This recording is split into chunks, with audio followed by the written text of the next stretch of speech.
El Evangelio de Juan, capítulo 6, versículos del 1 al 15. Después Jesús cruzó al otro lado del mar de Galilea, conocido también como el mar de Tiberias. Una gran multitud siempre lo seguía a todas partes porque veía las señales milagrosas que hacía cuando sanaba a los enfermos. Entonces Jesús subió a una colina y se sentó allí rodeado de sus discípulos. Ya era casi el tiempo de la celebración de la Pascua judía. Enseguida, Jesús vio que una gran multitud venía a su encuentro y dirigiéndose a Felipe le preguntó: ¿Dónde podemos comprar pan para alimentar a toda esta gente? Lo estaba poniendo a prueba porque Jesús ya sabía lo que iba a hacer. Felipe contestó: aunque trabajáramos meses enteros, no tendríamos el dinero suficiente para alimentar a toda esta gente. Entonces habló Andrés, el hermano de Simón Pedro: aquí hay un muchachito que tiene 5 panes de cebada y 2 pescados. ¿Pero de qué sirven ante esta enorme multitud? Jesús dijo: díganles a todos que se sienten. Así que todos se sentaron sobre la hierba en las laderas. Solo contando a los hombres sumaban alrededor de 5,000. Luego Jesús tomó los panes, dio gracias a Dios y los distribuyó entre la gente. Después hizo lo mismo con los pescados y todos comieron cuanto quisieron. Una vez que quedaron satisfechos, Jesús les dijo a sus discípulos: ahora junten lo que sobró para que no se desperdicie nada. Entonces ellos juntaron las sobras y llenaron 12 canastos con los restos que la multitud había dejado después de comer de los 5 panes de cebada. La gente, al ver la señal milagrosa que Jesús había hecho, exclamó: no hay duda de que es el profeta que esperábamos. Cuando Jesús vio que estaban dispuestos a hacerlo rey a la fuerza, se escabulló hacia las colinas él solo. Hermanos, tras el fuerte discurso de Jesús ante los líderes religiosos que le increparon por haber sanado a un impedido en el día de descanso, por haberle ordenado que tomase su camilla y que ande, y por haber dado a entender que el Hijo y el Padre uno son, el autor de este Evangelio no nos ofrece mucha información de cómo Jesús viajó de Jerusalén a Galilea. Simplemente nos comparte que después de todas estas cosas, Jesús se fue al otro lado del mar de Galilea, un lugar llamado Tiberias. Algunos creen que entre un evento y otro habían pasado alrededor de medio año. Y el autor no comparte nada de lo que ocurrió en ese tiempo porque ya lo habían hecho otros evangelistas. Ofrecido este dato geográfico, que el escenario era Tiberias, el apóstol Juan nos informa que había mucha gente que seguía a Jesús debido a todas las señales y milagros que había realizado el Señor hasta ese momento. Y debido a los diferentes lugares donde Jesús había obrado, a estas alturas del texto podemos suponer que dichas multitudes provenían de diferentes regiones, incluso de Jerusalén. Mucha gente, desde luego, sorprendida por lo que veían en este joven rabí. Ante este panorama, Jesús decidió subir al monte, a un lugar alto para hablar con sus discípulos y seguramente pronunciar en cierto momento algún discurso o enseñanza que pudiese llegar también a las personas que estuviesen por alrededor. En medio de todo esto, el autor considera importante resaltar que en aquel momento estaba cerca la Pascua, una fiesta solemne y muy guardada por los judíos. De hecho, con ello se nos está sugiriendo también que el Señor volverá a ir a Jerusalén, pero los viajes en este momento no eran lo importante. Lo importante era el significado que había detrás de la fiesta de la Pascua. Como veremos más adelante, conforme abordemos todo el capítulo 6 del Evangelio según Juan, pero ahora solo estamos en la primera parte. Pues bien, en el versículo 5 leemos que Jesús, al contemplar la situación de cómo mucha gente se estaba acercando y congregando en el monte donde ellos se encontraban, decidió hablarle a su discípulo Felipe para preguntarle acerca de la comida. Le dijo: ¿de dónde comprarían panes para que coma toda esa gente? Y a partir de aquí el autor nos aclara lo que nosotros en verdad pues ya intuimos, y es que Jesús no le preguntó esto a Felipe porque no tuviese idea de cómo gestionar esta situación y cómo alimentar a tantas personas, sino que quería probar a su discípulo y que los demás también reflexionasen, incluido el propio apóstol Juan, que en algún momento seguramente pensaría de forma similar en ese momento a su compañero Felipe. ¿Y qué pensamiento es ese? Pues el pensamiento terrenal, hermanos, el pensamiento tangible, práctico, cotidiano. Y así lo vemos en la respuesta de Felipe, que en versiones más textuales dice que ni con 200 denarios de panes podrían ofrecer un poco de pan a cada una de las personas que se encontraban allí. Y un denario en aquella época equivalía a la paga de un obrero por una jornada completa de trabajo. Pero claro, si lo pensáis bien, la pregunta de Jesús no se centraba en los recursos, en el dinero. Es decir, Jesús no le preguntó que con qué comprarían pan para toda esa gente, sino que de dónde comprarían todo ese pan. Efectivamente, nadie de los presentes tendría todo ese dinero, al menos unos 200 denarios, pero es que aún teniendo todo ese dinero, imaginaos, estando en un monte, alejados seguramente de cualquier ruta turística o negocio de venta de panes, ¿de dónde sacarían pan?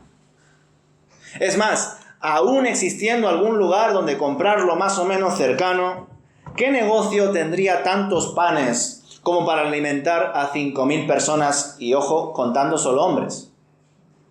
Ninguno. Así que el problema no era meramente el dinero, ni siquiera que hubiese un lugar cerca o no donde comprar pan. El problema era que había tantas personas siguiendo a Jesús, necesitadas de muchas cosas, entre ellas de comida, y no había forma humana de atenderlas en esa necesidad tan básica como es el alimento diario. Por lo tanto, ¿cuál era la respuesta correcta ante la pregunta de Jesús? ¿Alguna vez lo habéis pensado? Porque acto seguido leemos que Andrés, el hermano de Simón Pedro, le contestó a Jesús que cerca había un muchacho que tenía 5 panes y 2 pececillos. Pero que claro, eso no alcanzaba para nadie, o para casi nadie. Menos aún para toda la gente que estaba allí congregada. 5 trozos de pan o 5 panes y 2 pececillos. No obstante, ante estas 2 respuestas, Jesús decide actuar ya y le manda a sus discípulos que le digan a todos los hombres, que eran como 5.000, que reposen en la hierba, que se tumben en ella, al menos según las versiones más textuales. Y el autor remarca que la orden era para los varones y que solo ellos eran como 5.000, lo cual nos indica, como he dicho antes, he sugerido antes, que habría mujeres y niños que aunque no se contaban, serían bastantes. Algunos creen que al menos unas 10.000 personas, y como se sentaron en grupos de 50 y 100 personas, según lo que podríamos leer con los otros evangelios, pues fue más fácil contarlos. Y Jesús, acto seguido, atendió a toda esta necesidad, pues leemos en el versículo 11 que el Señor tomó los panes y, habiendo dado gracias, los repartió a las personas que estaban recostadas, e igualmente hizo con los pececillos. Y una vez quedaron todos saciados, Jesús le mandó a sus discípulos que recogiesen los trozos sobrantes, para que no se perdiese nada. Después nos comparte el autor la información de que todos los panes que se recogieron y llenaron con ello 12 cestos de trozos que sobraron. Maravilloso, ¿verdad?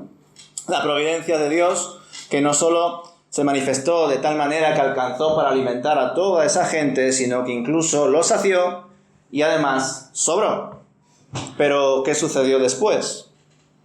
Desgraciadamente leemos que los hombres se habían quedado impactados por la señal milagrosa de Jesús y dijeron que él era verdaderamente el profeta que había de venir.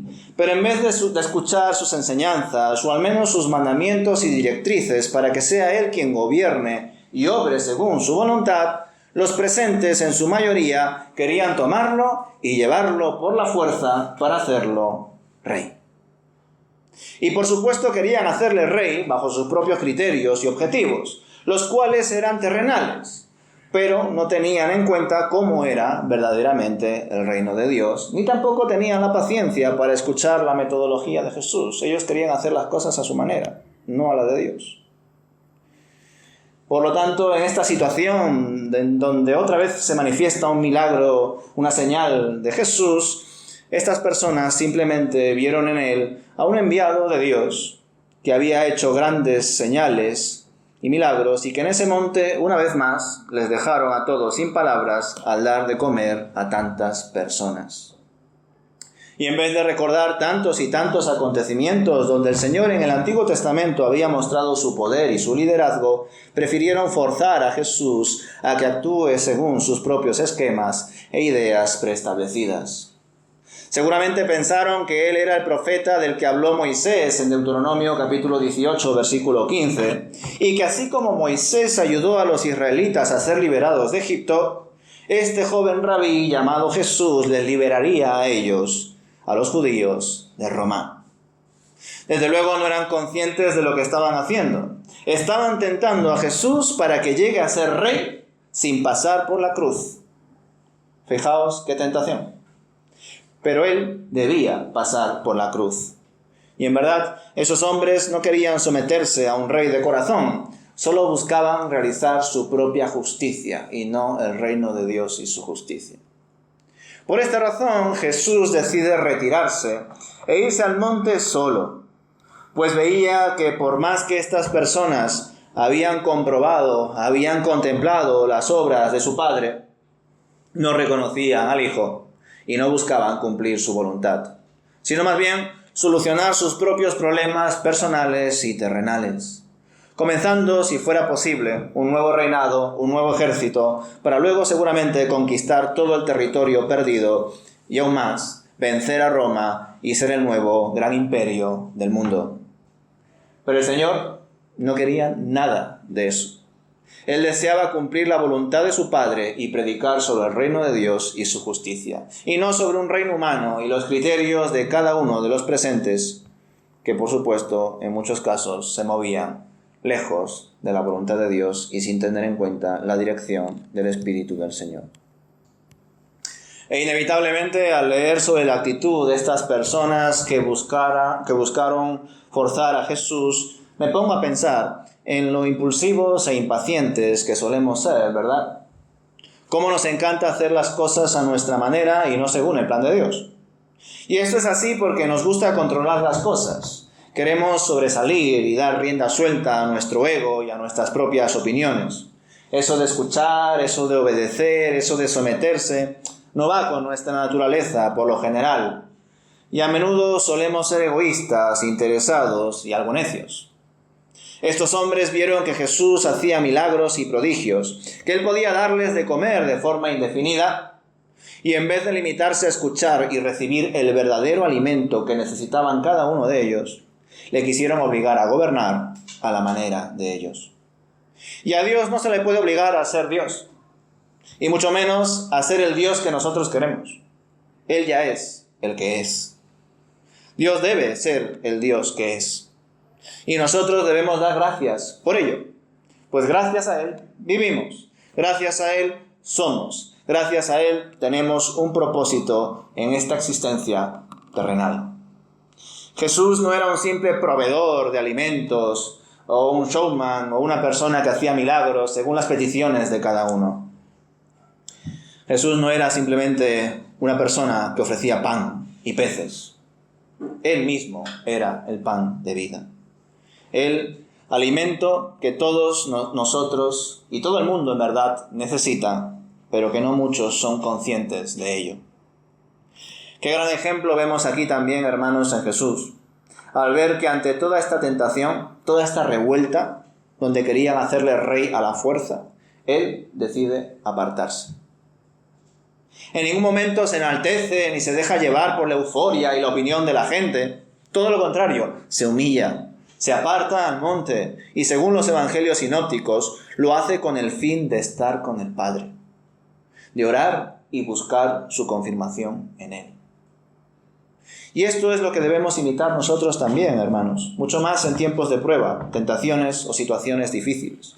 Buscar de Dios y no enfriarnos en absoluto en nuestra relación con Él, pues solo en el Señor podemos estar tranquilos y solo con su ayuda podemos ser humildes y no dejarnos llevar por tentaciones y deseos que son efímeros y vacíos, que no nos llevan a nada, solo nos hacen perder el rumbo. solo nos impiden realizar aquellas obras que el Señor ha preparado de antemano para que anduviésemos en ellas, como vimos el domingo pasado. Obras que dan testimonio de que somos hijos de Dios, y por esos frutos somos reconocidos.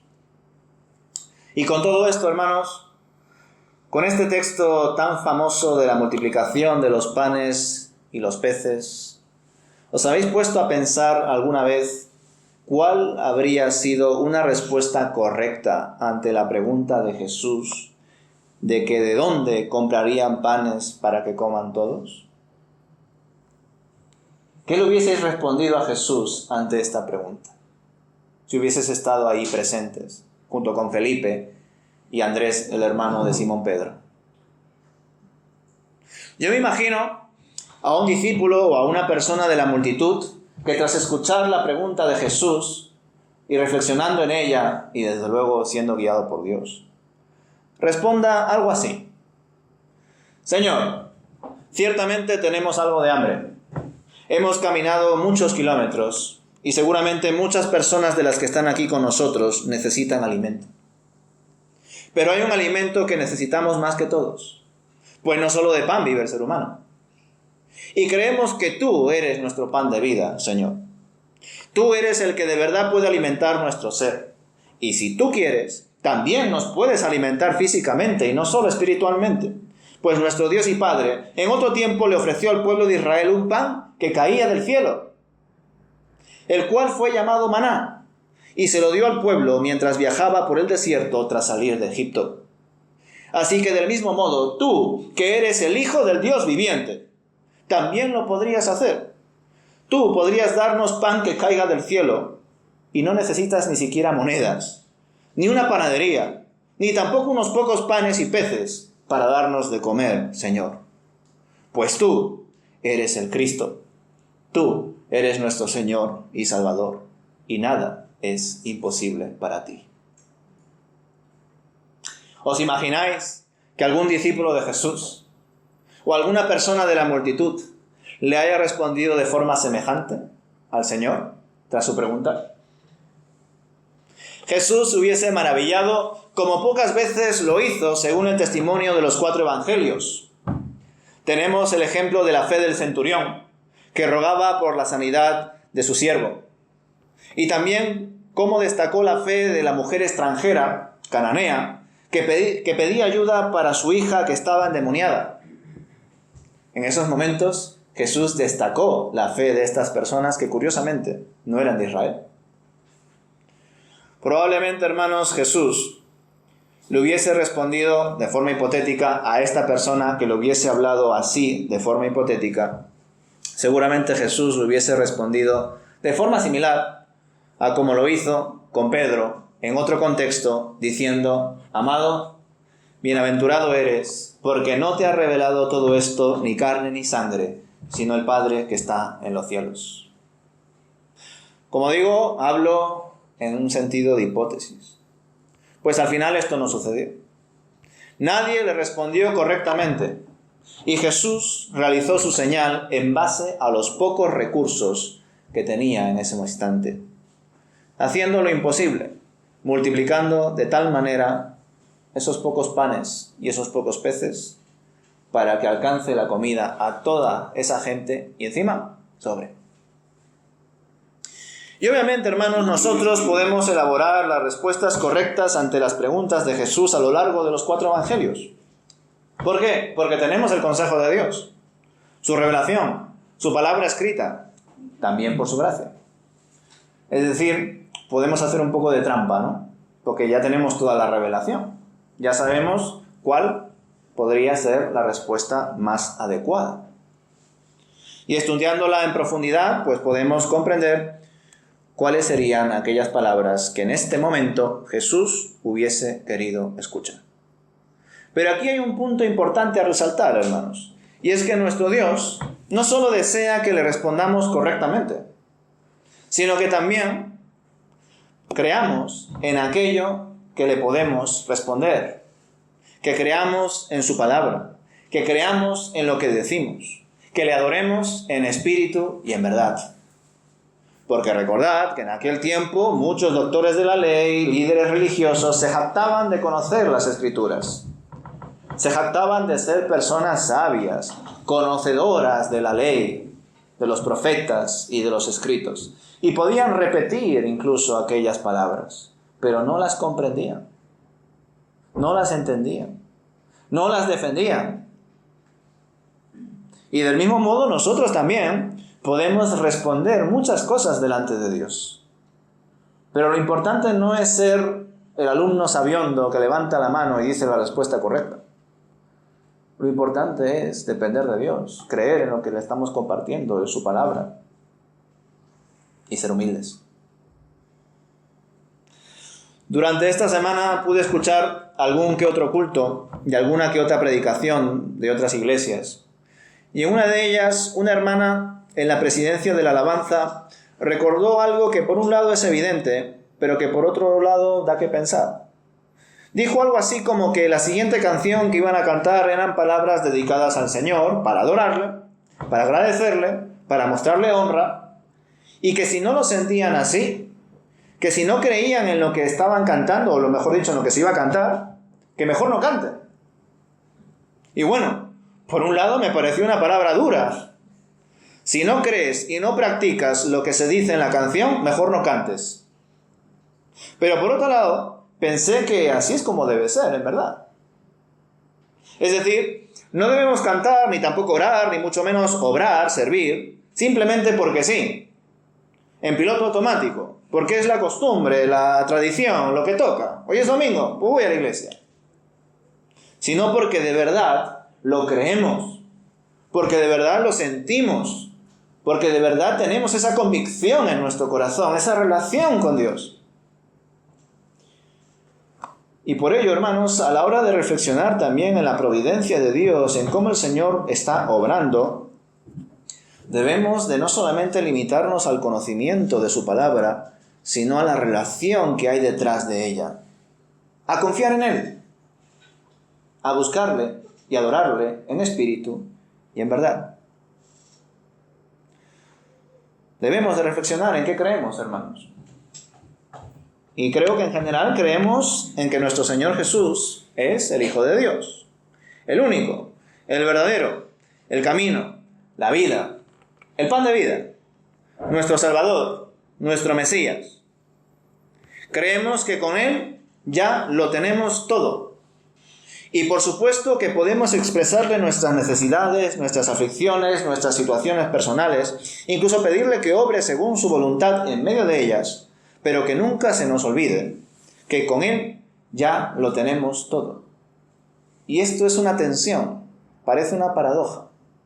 Por un lado, lo tengo todo, Señor, pero por otro lado, en el tiempo en el que ahora mismo estoy, en el momento en el que estoy, en el contexto en el que estoy, siento necesidades. Y por ello clamo a ti, Padre, en medio de estas situaciones. Lo digo porque, en efecto, aquellos que se van demasiado al otro lado de la balanza y piensan, yo ya lo tengo todo en el Señor, y es verdad, pueden perder misericordia también respecto a otros, porque ya no son conscientes de sus necesidades reales en el día a día, y hasta incluso sobreespiritualizar tanto las cosas que acabar prácticamente en un monte adorando a solas, porque ya lo tengo todo.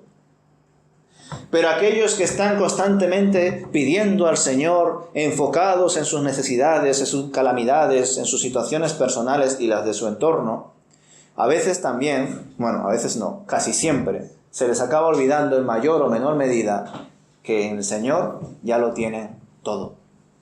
Que en Él pueden vivir confiados, estar seguros, no tener miedo, aunque tengamos miedo de muchas cosas. Pero ¿qué temer si en el Señor ya lo tenemos todo? Si nada nos puede separar de Él. Pues en medio de esas realidades, hermanos, debemos de vivir. Y como generalmente solemos tender al otro lado de la balanza, debemos de buscar ese equilibrio, hermanos. Debemos buscar más de Dios y comprender que en Él lo tenemos todo. Y no caer en hipocresías, porque por supuesto que no solamente de pan vive el hombre, el ser humano, sino que vive de la palabra de Dios, vive del Señor, de su Santo Espíritu. Pero por otro lado, también necesitamos comer, porque somos humanos. Pero es mucho más importante el alimento que nos da el Señor. Y a veces nos volvemos en personas que se nos olvida aquellas cosas que son más importantes porque atendemos a aquellas cosas que son urgentes, imprevistos, situaciones que ocurren a nuestro alrededor. Así que, hermanos, hagamos ese esfuerzo de creer que con Él ya lo tenemos todo. Por supuesto, expresando también nuestras situaciones, nuestras necesidades, para que sea Él el que obre. Porque Él lo hace. Él puede obrar de forma milagrosa en medio de nuestro pesar, en medio de nuestra salud, nuestra situación familiar, laboral o de cualquier índole. Puede actuar allí de diferentes maneras, ya sea de forma inmediata, milagrosa y sorprendente, o de forma pausada, prolongada en el tiempo y, en definitiva, a su manera. Pero sea como sea que el Señor obre, en Él ya lo tenemos todo. Él es nuestro todo. En Él estamos completos. ¿Lo creemos así? Pues amén. Que el Señor los bendiga.